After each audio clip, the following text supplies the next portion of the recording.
Halo guys, balik lagi dengan gue Angga di Few Minutes with Mas Angga. So, gimana kabar kalian? Semoga kalian sehat selalu ya.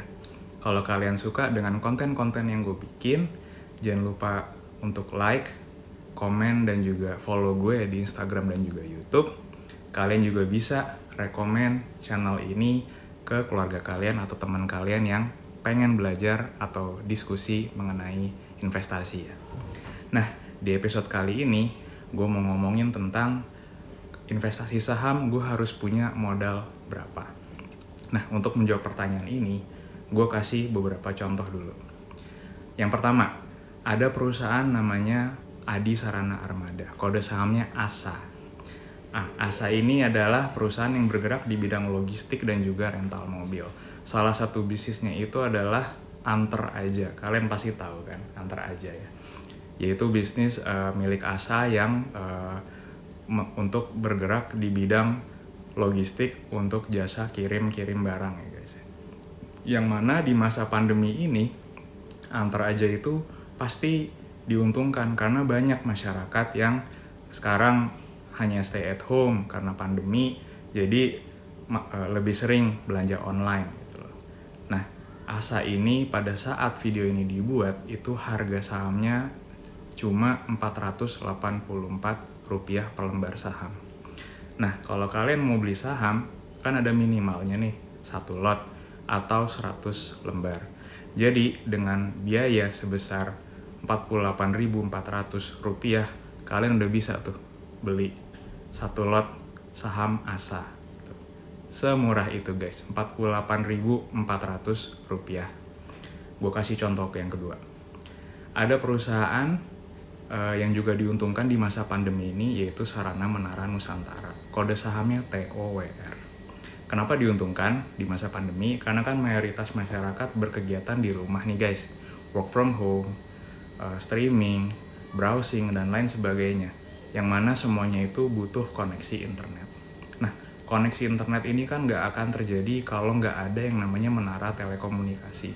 Nah, kebetulan TOWR ini adalah penyedia infrastruktur menara telekomunikasi. Jadi diuntungkan dari masa pandemi ini kan, karena kan banyak yang memakai data internet ya. Jadi obviously perusahaan operator telekomunikasi butuh banget nih yang namanya menara telekomunikasi. Apalagi ke depannya kalau nanti kita udah koneksinya udah 5G atau mungkin 6G, 7G, kita kan nggak tahu ya. Yang jelas dengan koneksi misalnya jadi 5G itu butuh menara lebih banyak lagi, dan penyedianya adalah salah satunya adalah TOWR.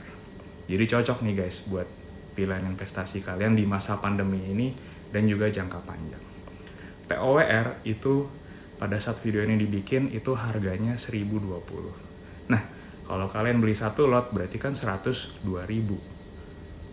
Nggak mahal kan? Dengan Rp102.000 kalian udah bisa beli saham TOWR. Nah, kalau saham-saham yang blue chip gimana? Yang kapitalisasi pasarnya besar, yang profitability-nya jelas oke gitu loh. Kayak misalnya Telkom. Telkom itu harga sahamnya pada saat video ini dibikin itu Rp2.670.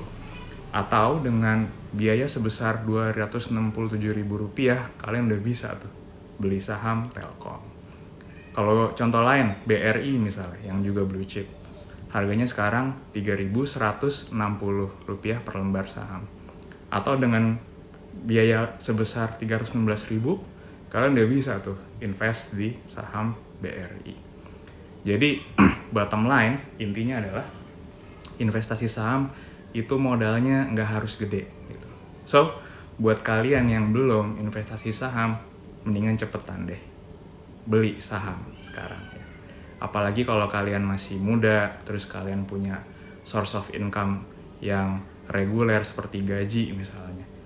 Investasi saham itu adalah pilihan yang cocok untuk jangka panjang kalian gitu. Nah, di sini gue juga mau highlight kalau sebenarnya yang paling penting adalah bukan nominal biaya investasinya berapa atau modalnya berapa, tapi lebih kepada habitnya atau kebiasaannya.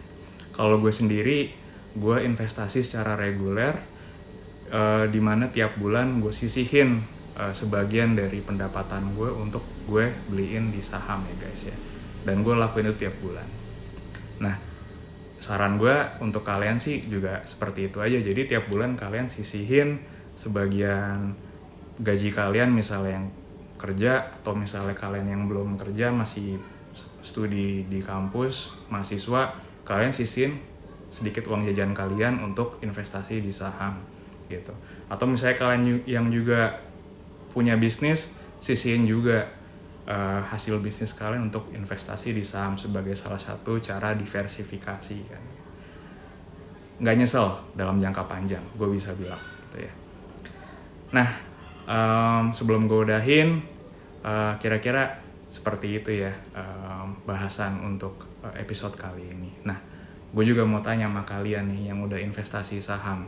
Kalian biasanya investasi sahamnya tuh gimana gitu loh? Apakah reguler kayak gue atau cuma taruh uang kalian sekali di saham terus yaudah biarin aja berapa tahun gitu? Atau gimana gitu? Jangan lupa komen-komen di bawah ya guys. Kan kita bisa diskusi, bisa sharing-sharing, bisa belajar bareng gitu. Itu aja dari Few Minutes with Mas Angga kali ini. Semoga berguna untuk kalian. Sampai jumpa di Few Minutes with Mas Angga berikutnya.